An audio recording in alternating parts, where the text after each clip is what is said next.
Before there was death, before there was even the word end, there was a man who never saw it. What if I told you there exists one human in all of history who stepped into eternity without passing through the shadow of the grave, not resurrected, not revived, taken? His name was Enoch, and the mystery of why God took him without death may hold the key to the destiny of all humankind. You are about to uncover what few have ever dared to imagine. Secrets hidden in ancient texts, cosmic patterns written into the stars, and the sacred laws of existence itself. Stay with me, because the story you're about to hear may change the way you see life, death, and the heavens forever. The book of Genesis says it simply, "And Enoch walked with God, and he was not, for God took him." A sentence so short that most readers pass over it, yet it conceals a mystery vast enough to echo through eternity. How can a man bypass death, the one law that even kings, prophets, and angels themselves must obey? The deeper you look, the stranger it becomes. Why Enoch? Why not Noah, Abraham, or Moses? What was it about him that made him a candidate for immortality, while the rest of humanity still walked under the curse of the fall? The next revelation uncovers a secret very few people know. Enoch lived in the generation before the flood, a time when the boundaries between heaven and earth blurred. It was the era of the Watchers, the fallen sons of God, who descended upon Mount Hermon and corrupted the bloodline of man. Giants walked the earth, violence filled every corner, and the hearts of men turned toward darkness. Yet in the midst of that corruption, Enoch walked with God. He didn't just worship, he walked. The ancient Hebrew word implies movement, rhythm, communion. It was not ritual, it was resonance. Enoch's heartbeat aligned with the heartbeat of the Creator. His thoughts began to reflect divine patterns. Every step he took echoed the cadence of heaven. But the next part will surprise you even more. The Book of Enoch, one of the oldest extra-biblical texts discovered in the caves of Qumran, expands the mystery, describing his journey beyond the veil of creation itself. Enoch is taken by angels through portals of the heavens, shown the architecture of time, the chambers of the winds, and the secrets of the luminaries, the motion of the sun, moon, and stars that modern science would not understand until millennia later. Could it be that what he saw was not mere vision, but revelation? That he was witnessing the structure of the universe as it truly is, the very grid of divine order, the cosmic code that holds all things together? Modern physicists speak of dimensions, unseen realities woven between particles, vibrations that connect all existence. What if Enoch was the first human to cross that boundary consciously? What if his translation was not annihilation, but transformation? The synchronization of a mortal frequency with the divine. The Apostle Paul hints at this mystery when he writes, "We shall not all sleep, but we shall all be changed, in a moment, in the twinkling of an eye." It is almost as if the story of Enoch is a preview of what is to come, a prototype of rapture, a whisper of a future where the faithful will be caught up in light. Yet the ancient writings go further still. They say Enoch was shown the rebellion of the Watchers, the punishment of the fallen, the cosmic court where divine judgment was decreed.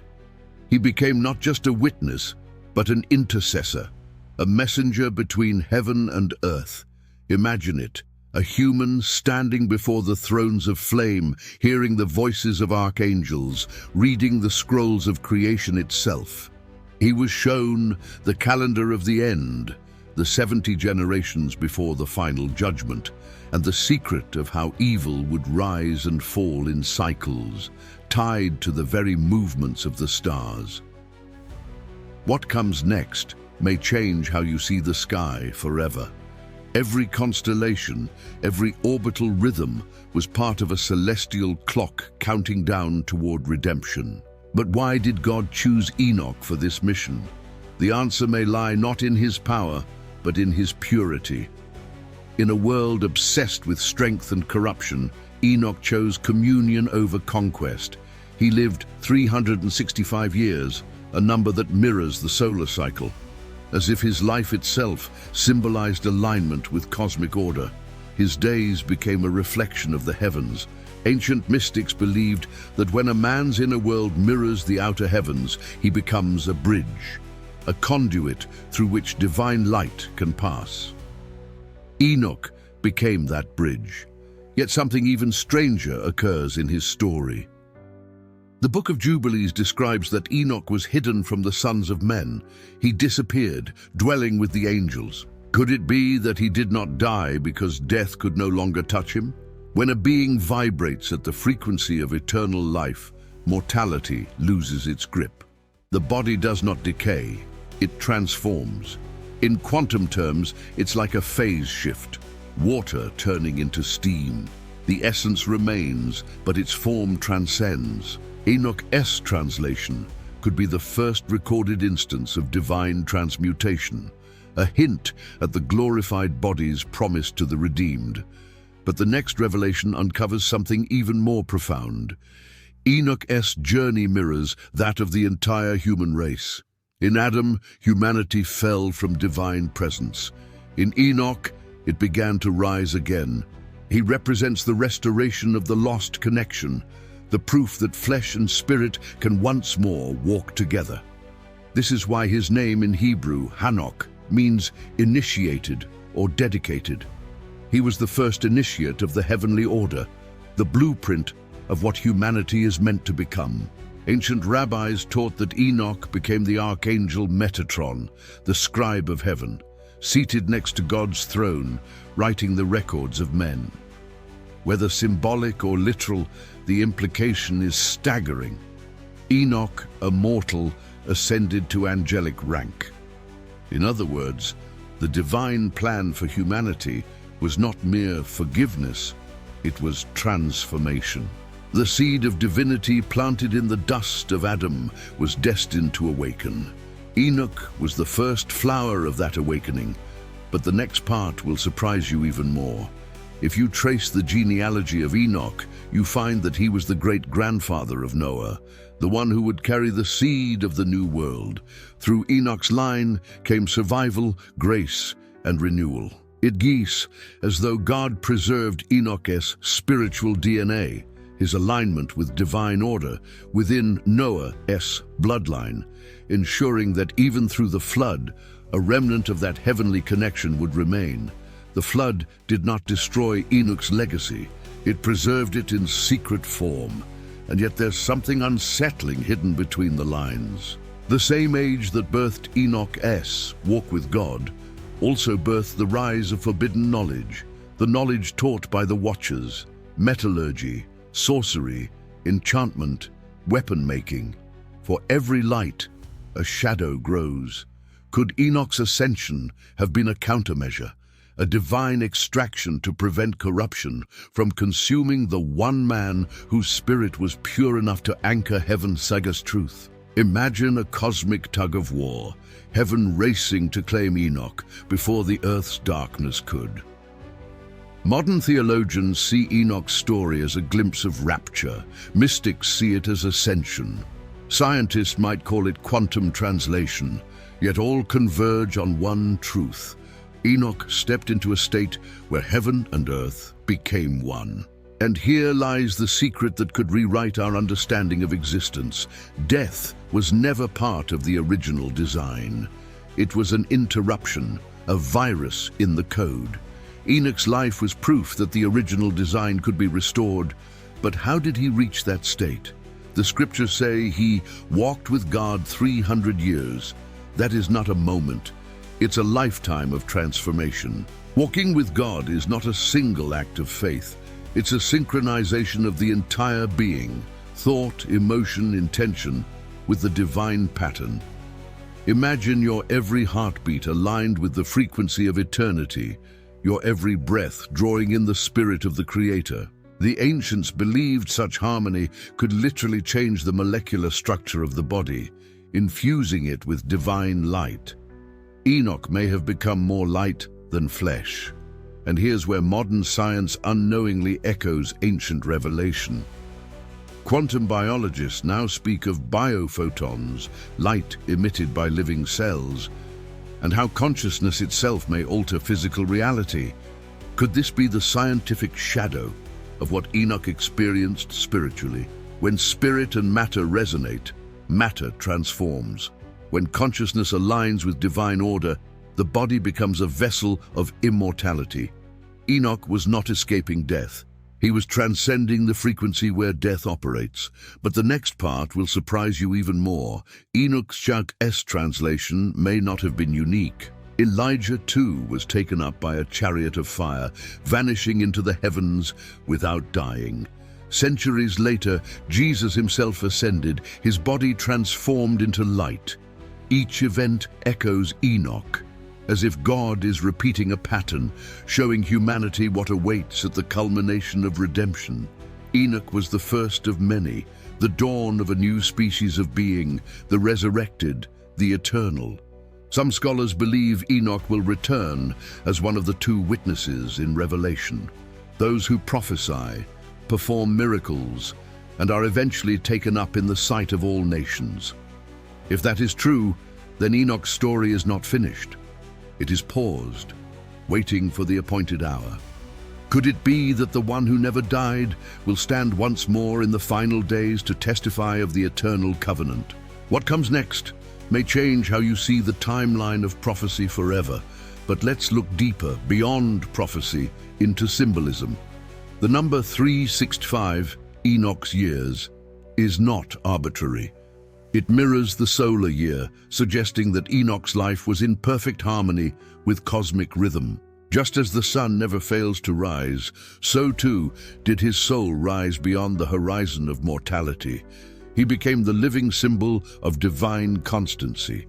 In mystical traditions, this symbolizes the transformation of time into eternity, the moment when the circle of life touches the line of infinity. Ancient Egyptian texts speak of Thoth, the scribe of the gods, who recorded the words of creation. In Jewish mysticism, Enoch becomes Metatron, the celestial scribe. Could these be echoes of the same archetype, the divine record keeper, the one who bridges heaven and earth through knowledge? What if Enoch's ascension became a memory that different civilizations preserved under different names? Across the ages we find the same theme, a human elevated by wisdom, walking the stars, carrying the knowledge of the divine. Coincidence or continuity? But the next revelation is even more mysterious. Enoch's writings describe the watchers of the heavens, who record the deeds of men. He was shown how every thought, every action, creates a ripple in the universe, stored in a living archive. In modern terms, it sounds like the Akashic records, or perhaps in digital metaphor, the divine database of reality itself. Enoch was shown that nothing is lost. Every word, every moment, is woven into the eternal memory of God.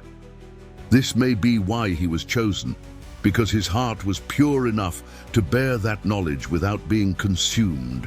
Imagine standing before the throne, where light speaks and creation sings. Enoch saw the rivers of fire, the endless wheels within wheels, the angels who move like lightning. He saw the stars as sentient beings, singing their own harmonies to the Creator. And when he returned, if he ever truly returned, he carried the sound of that music within him. Those who met him must have felt it, a vibration of heaven still clinging to mortal form. And here's the wonder, what if that same vibration is awakening again in our time? As humanity races toward knowledge, AI, and the mysteries of quantum reality, we are unknowingly retracing Enoch's steps. We are touching the boundaries of creation, reaching for the same understanding, but without the same reverence. Enoch ascended by humility. We attempt ascent by technology. One path leads to transfiguration, the other to collapse. The question is, which path will we choose? But the next part will surprise you even more. Ancient prophecies say that as the end approaches, the Book of Enoch will resurface as a witness to truth. And indeed, in the 20th century, It did discovered in the caves of Qumran after being lost for nearly 2,000 years. It is as though the ancient voice of Enoch returned to warn a generation nearing the same corruption as before the flood. The parallel is chilling. The merging of man and machine, the rise of forbidden knowledge, the obsession with immortality without God. We are walking again in the days of Enoch. Perhaps that is why his story matters now more than ever. He was proof that immortality is not earned through power, but through presence. Not through dominance, but through devotion. Enoch's secret was not how he escaped death, but how he transcended it, by walking so closely with God that death had nowhere to enter. His story whispers to every soul, this is what you were made for. To walk, not wander. To ascend, not decay. To live, not merely exist. The next revelation uncovers something very few have considered. What if Enoch's taking was not upward, but inward, into the heart of God himself?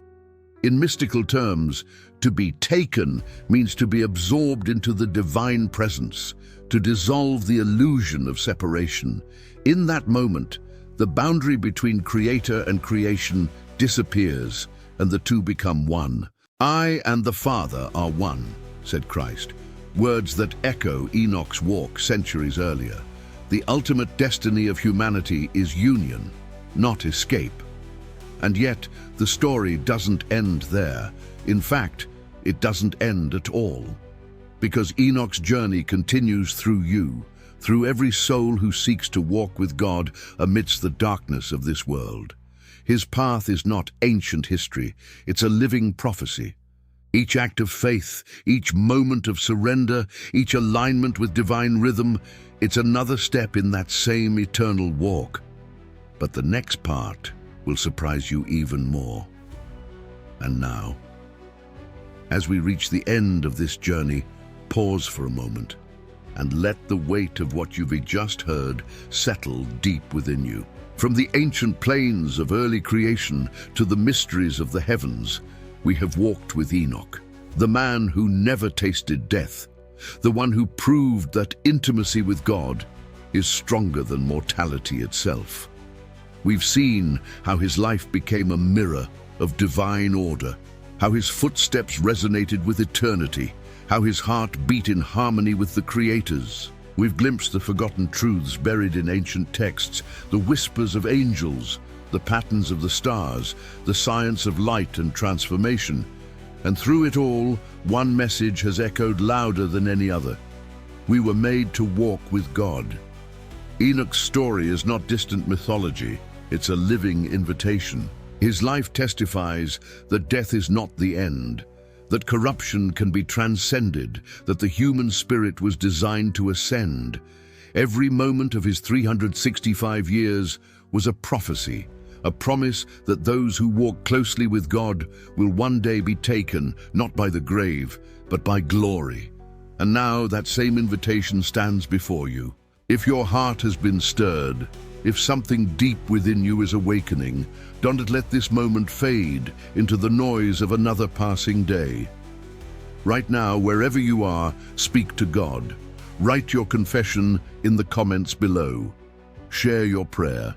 Testify about what God has done in your life, because every word you share could be the spark that ignites someone else's faith. Your story, your voice, your encounter with the divine, it matters. It's part of the unfolding plan, the same eternal rhythm that began with Enoch's walk. If this message has touched you, I urge you, share this video with at least 10 people or more. Send it to your friends, your family, your church, your online community. Because when you share it, you are not just spreading content, you're carrying God's word into hearts that may be desperate for light. You're helping awaken souls that have forgotten their purpose. You're extending the hand of God through the digital wilderness of this age. Every share is a seed of truth, every view a soul reached, every comment a prayer rising to heaven. Remember this, When this message reaches another person, it's not just another video being watched. It's a life being changed, a chain being broken, a heart being restored. You are not just an audience, you are a messenger. You are part of the same calling that once lifted Enoch beyond the reach of death itself, a calling to walk with God until heaven and earth meet again. So right now, take this as more than an ending. Take it as a beginning. The story of Enoch is not finished because it continues in every believer who chooses intimacy over indifference, faith over fear, obedience over comfort. It continues in you. Write your prayer below and let it echo across time. Share this message as an act of faith. And remember, the more souls this reaches, the greater the light that spreads into the darkness of this world. May the same Spirit that walked with Enoch walk with you. May His presence surround you in every breath, every heartbeat, every step. May your life be a testimony of divine communion until the day you too are caught up into glory. The call has gone out, now it's your turn to walk. What comes next is not an ending. It's the continuation of the same divine journey. Walk with God, share His truth, and let the world see the light that never dies.